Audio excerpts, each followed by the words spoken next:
সাফওয়ানের বলা কথাটা যেন রুমাইসার মস্তিষ্কে বারবার বাড়ি খেতে লাগলো। বউ? বউ হব আমি?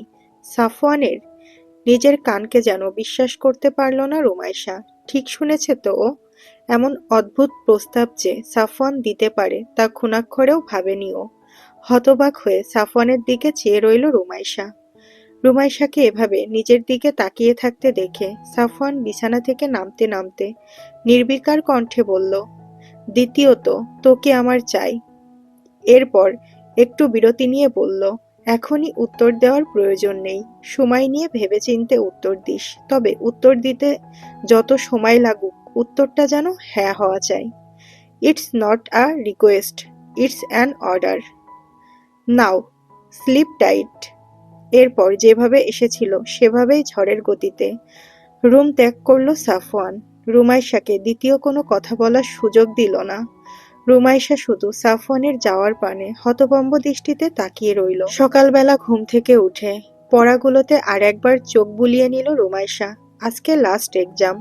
এইটা শেষ হলে বেঁচে যাই এই বছরের মতো। পড়াগুলো দেখে ঝটপট করে গুছিয়ে নিল ও। বেরোনোর আগে আয়েশা ওকে খাইয়ে দিল।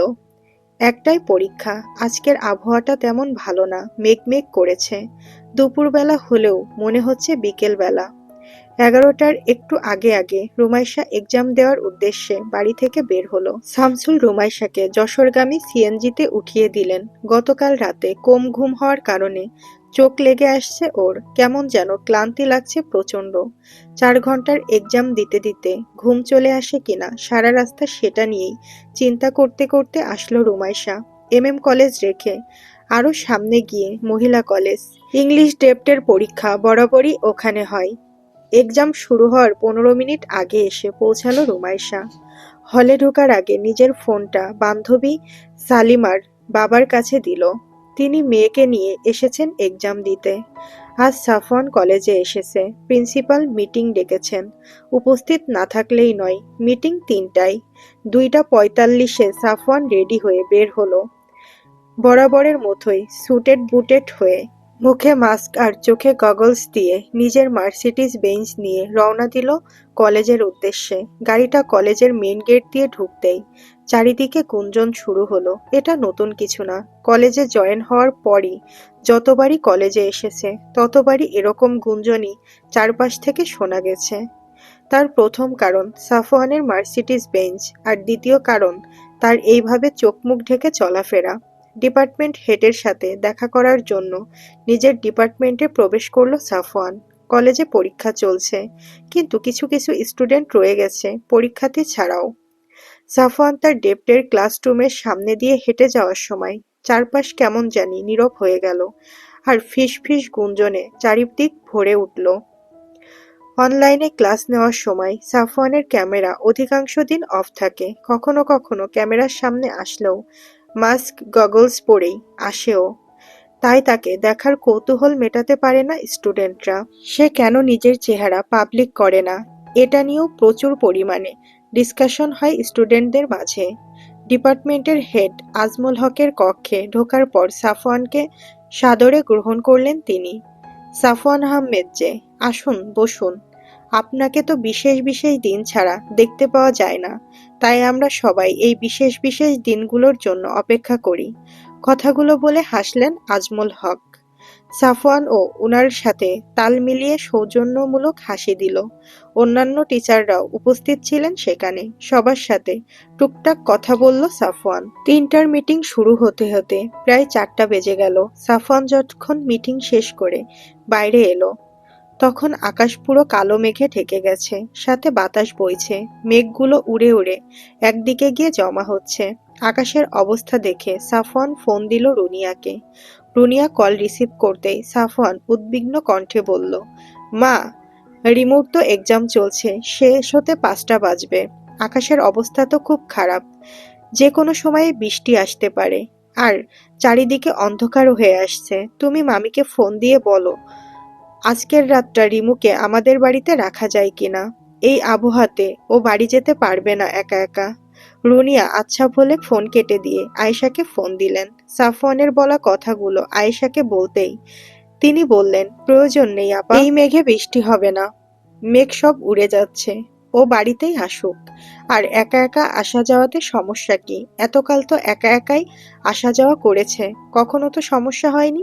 আপনি চিন্তা করবেন না, ও ঠিকভাবেই বাসায় পৌঁছাবে। রুনিয়া আরো কয়েকবার অনুরোধ করলো আয়েশাকে, কিন্তু আয়েশা শুনলেন না। অগত্যা কল কেটে দিয়ে আবার সাফওয়ানকে ফোন দিলেন রুনিয়া। সবকিছু শুনতেই মেজাজটা গরম হয়ে গেল সাফওয়ানের। আয়েশাকে মাথা মোটা মহিলা বলে গালি দিল। তারপর আয়েশার মতামতকে তোয়াক্কা না করেই নিজের মার্সিডিজ হাঁকিয়ে মহিলা কলেজের দিকে এগোলো। সাফওয়ান যখন সেখানে পৌঁছালো তখন এক্সাম শেষের ঘন্টা পড়েছে। রোমাইশাকে গাড়িতে তোলার জন্য অপেক্ষা করতে থাকলো ও। মিনিট 10 পার হওয়ার পর ও যখন রুমাইশাকে দেখল না, তখন রুমাইশার ফোনে কল লাগালো। এদিকে রুমাইশা হল থেকে পরীক্ষা শেষ হওয়ার 10 মিনিট আগেই বেরিয়ে গেছে। রিকশা করে চাচটা গিয়ে আপাদমস্তক বোরখায় আবৃত রুমাইশা রাস্তার একপাশেই দাঁড়িয়ে আছে, সিএনজির অপেক্ষায়। সাইলেন্ট করা ফোনটা ব্যাগের ভেতর বেজেই চলেছে। কয়েকবার কল দেওয়ার পরও যখন রুমাইশার কল ধরল না, তখন সাফওয়ান বুঝল রুমাইশা আগেই বেরিয়ে গেছে। তখনই গাড়ি ঘুরিয়ে চাচড়ার দিকে গেল সাফওয়ান। যেতে যেতেই আরো কয়েকবার ফোন দিল, কিন্তু ফোন তুলল না রুমাইশা। নিজের মনে মনে নিজেই জপতে লাগলো সাফওয়ান, ফোনটা তোল রিমু, প্লিজ। বাইরে এখন ঝড়ো হাওয়া বইছে।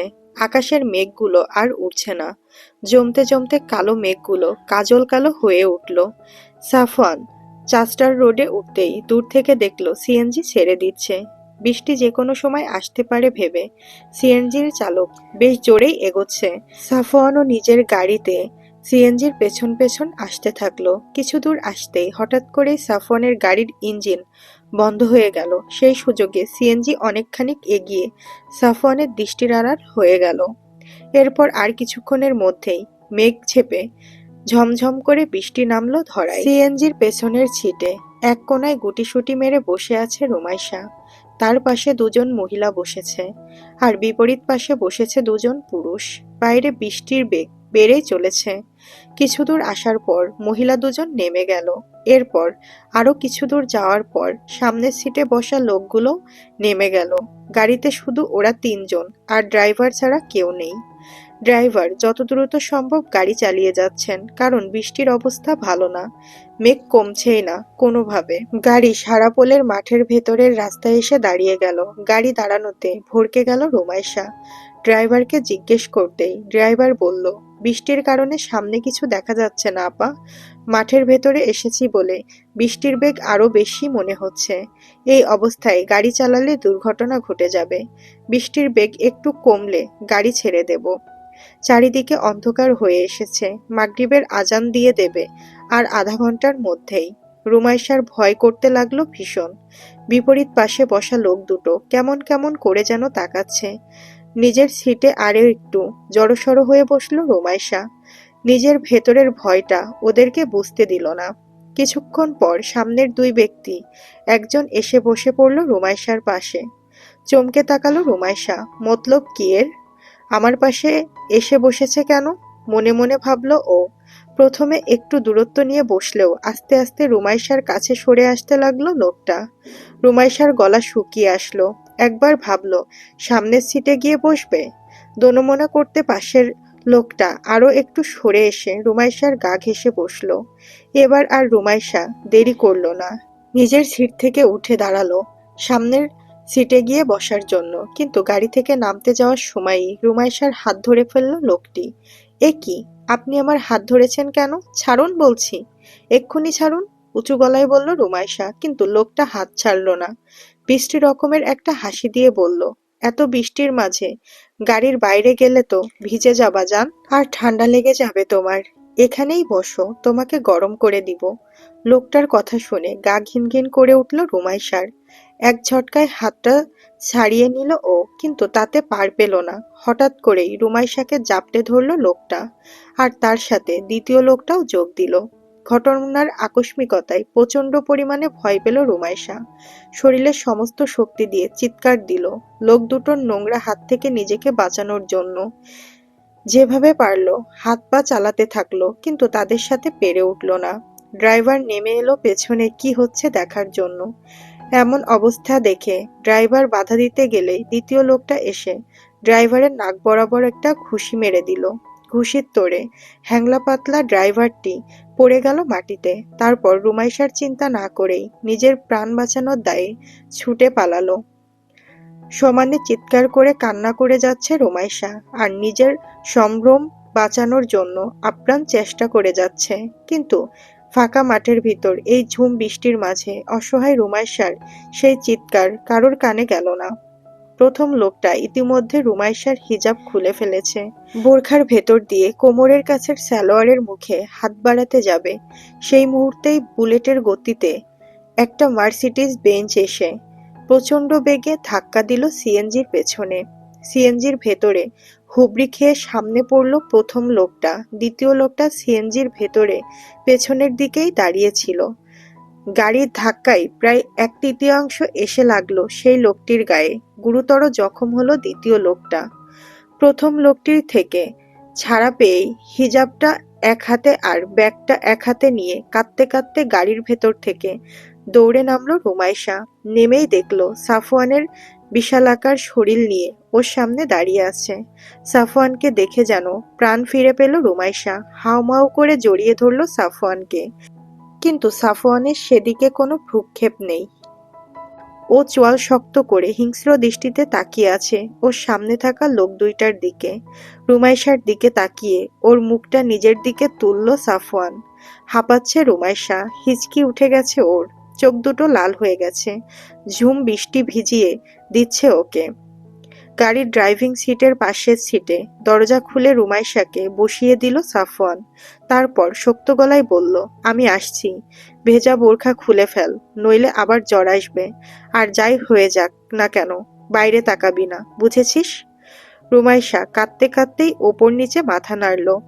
সাফওয়ান খুলে ফেলল নিজের মুখের মাস্ক আর গগলস।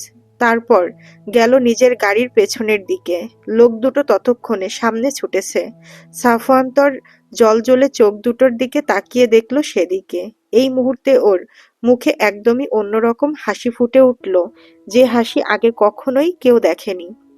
15 মিনিটের মতো পরে ফিরে আসলো সাফওয়ান। পুরোপুরি ভিজে গেছে ও, চুল থেকে টুপ টুপ করে পানি পড়ছে ওর। মাগরিবের আজান দিল এমন সময়। সাফওয়ান এসে বসলো ড্রাইভিং সিটে। রুমাইশা কাঁদছে এখনো। শামসুল ফোন দিলেন এমন সময়ে। জিজ্ঞেস করলেন রুমাইশা কোথায় আছে এখন। এদিকের কিছুই বুঝতে দিল না। কান্না থামিয়ে গলা স্বাভাবিক করে বলল, সারাপোলে আছি বাবা, পৌঁছে যাব আধা ঘন্টার ভেতরে। শামসুল আচ্ছা বলে ফোন রেখে দিল। শামসুলের সাথে কথা শেষ হতেই আবারও শব্দ করে কেঁদে উঠল রুমাইশা। পাশে বসা সাফওয়ান নিজের গায়ের ব্লু কোট খুলে পাশে রেখে দিল। তারপর শার্টটাও খুলে ফেলল। ভিজে জবজবে হয়ে গেছে সেগুলা। এরপর পাশের সিট থেকে রুমাইশাকে দুহাত দিয়ে উঠিয়ে এনে বসালো নিজের কোলের উপরে। রুমাইশার মাথাটা নিজের উদাম বুকে ঠেকালো সাফওয়ান। তারপর রুমাইশার মাথাটা ধরে চুলের ওপর দিয়ে চুমু খেলো ওর মাথায়। বিধ্বস্ত রুমাইশা এই সর্বোচ্চ নিরাপদ জায়গায় এই সামান্য আদর পেয়ে উচ্চস্বরে কেঁদে উঠল, কাঁদতেই থাকলো। গাড়ি ছেড়ে দিল সাফওয়ান। এখনো চোয়াল দুটো শক্ত হয়ে আছে ওর। কিছু দূর গিয়েই দাঁতে দাঁত চেপে অস্পষ্ট স্বরে সেই অজ্ঞাত লোক দুইটির উদ্দেশ্যে বলে উঠল, শুয়োরের বাচ্চা। রুমাইশা সাফওয়ানের বুকটাকে সম্বল করে উচ্চস্বরে কাঁদছে। রুমাইশার কান্না থামালো না সাফওয়ান, কাঁদতে দিল ওকে। বাকি রাস্তাটুকু রুমাইশার মাথায় হাত বুলিয়ে দিল সাফওয়ান। বাড়ির কাছাকাছি আসতে আসতে কান্না থেমে গেল রুমাইশার। হিসকি উঠছে মাঝে মাঝে এখনো। বৃষ্টির বেগ এখন কমে গেছে। ঝিরিঝিরি করে বৃষ্টি পড়ছে বাইরে। এই পর্যায়ে রুমাইশার চিবুক ধরে ওর মুখটাকে উপরের দিকে উঠালো সাফওয়ান। গভীর দৃষ্টিতে রুমাইশার চোখের ভেতর খানিকক্ষণ কি যেন খুঁজল। তারপর মৃদু গলায় বলল, আমি সবকিছুতে ছাড় দিতে পারবো, কিন্তু তোর ব্যাপারে কোনো ছাড় দিব না, কাউকে না, কখনোই না। এরপর রুমাইশার কপালে আলতো করে ঠোঁট ছুঁয়ে দিল ও। রুমাইশা কোনো প্রতিক্রিয়া জানালো না। কিছুক্ষণ আগে হওয়া ঘটনায় যেন পাথরের মতো হয়ে গেছে ও। কিছু সময়ের ভেতরেই রুমাইশাদের বাড়ির মোড়ে এলো সাফওয়ান। শামসুল দাঁড়িয়ে আছে রুমাইশাকে বাড়িতে নিয়ে যাওয়ার জন্য, কিন্তু রুমাইশা যে সাফওয়ানের সাথে আসবে সেটা সে কল্পনাতেও আনেনি। গাড়ির দরজা খুলে নেমে গেল রুমাইশা। সাফওয়ান রুমাইশাকে গাড়ি থেকে নামিয়ে দিয়েই গাড়ি ঘুরিয়ে আবার উল্টো দিকে গেল। শামসুলের সাথে কোনো রকম কোনো কথা বলল না। শামসুল রুমাইশাকে নিয়ে বাড়ির দিকে এগোলো। সাফওয়ানের সাথে আসার বিষয়ে রুমাইশাকে কোনো প্রশ্ন করল না।